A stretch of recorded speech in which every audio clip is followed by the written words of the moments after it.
পরীক্ষার হলে সবাই যখন হাত দিয়ে লেখায় ব্যস্ত, তখন কলি রানী লিখছেন ডান পা দিয়ে। জন্ম থেকেই তার দুই কবজি নেই, কিন্তু শারীরিক এ সীমাবদ্ধতা তার পড়াশোনার পথে বাধা হয়ে দাঁড়াতে পারেনি। রংপুরের কাউনিয়ার গদাই গ্রামের কলি রানী এবার এইচএসসি পরীক্ষায় অংশ নিয়ে জানিয়ে দিলেন, স্বপ্নের কাছে শারীরিক প্রতিবন্ধকতা বড় নয়। আমি ছোট থেকেই প্রতিবন্ধী। আমার মা আমাকে পা দিয়ে লেখা শেখায়।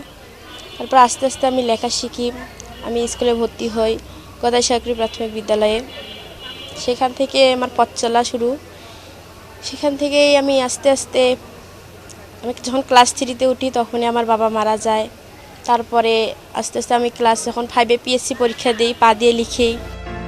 গত বৃহস্পতিবার শুরু হওয়া এইচএসসি পরীক্ষায় রংপুরের কাউনিয়া মহিলা কলেজ কেন্দ্রে মানবিক বিভাগ থেকে অংশ নিয়েছেন কলি রানী।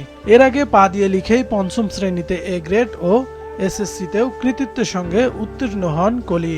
এবার এইচএসসি পরীক্ষাও দিচ্ছেন পা দিয়ে লিখে, অন্যদের সঙ্গে প্রতিদ্বন্দ্বিতা করে। এই ব্যাপারটা ওর কাছে আমাদের ইন্সপায়ার নেওয়ার মতোই। ও অসুস্থ অবস্থায় যেভাবে পড়াশোনা করতেছে, অনেক ভালো মেয়েও এভাবে করে না। সে যদি ওরকম হয়ে এত সুন্দরভাবে লেখাপড়া করতে পারে, পড়াশোনা করতে পারে, পরীক্ষা দিতে পারে, তাহলে আমাদের তো সব কিছু ঠিকঠাক আছে। আমরা তো আর শারীরিকভাবে প্রতিবন্ধকতা না, তাহলে আমরা কেন পারবো না? ও দেখে তো অনুপ্রাণিত হওয়া উচিত আমাদের সবার। পায়ে লিখেই ওর স্বপ্নটা পূরণ করতে চাচ্ছে। ওই আসলে অনেক ভালো, পড়াশোনাও অনেক চেষ্টা চালিয়ে যাচ্ছে স্বপ্ন পূরণের জন্য পায়ে লিখেই। লেখাপড়ার পাশাপাশি গানও করেন কলি।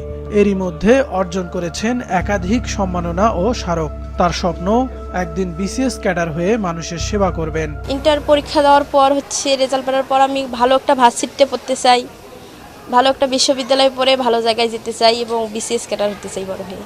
কলির এ দৃঢ়তা অনুপ্রেরণাদায়ক। তাকে সব ধরনের সহযোগিতা করা হচ্ছে বলে জানিয়েছেন কাউনিয়া মহিলা কলেজের ভারপ্রাপ্ত অধ্যক্ষ। ও একজন ভালো স্টুডেন্ট। ও পা দিয়ে লিখতেছে, দুটো হাত ছোট।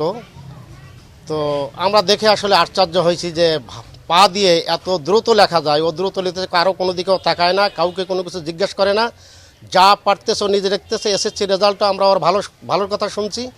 এ যাবত দুটা পরীক্ষা হয়েছে, বরাবর আমি বারবার খোঁজ নিছি, দেখছি। তো মোটামুটি যেভাবে দিচ্ছে, আমার বিশ্বাস ও এবারও ভালো রেজাল্ট করবে। কলির এ স্বপ্ন পূরণের পথ চলায় সর্বাত্মক সহযোগিতা করার আশ্বাস দিয়েছেন উপজেলা ও জেলা প্রশাসন। মাছরাঙা নিউজ শো।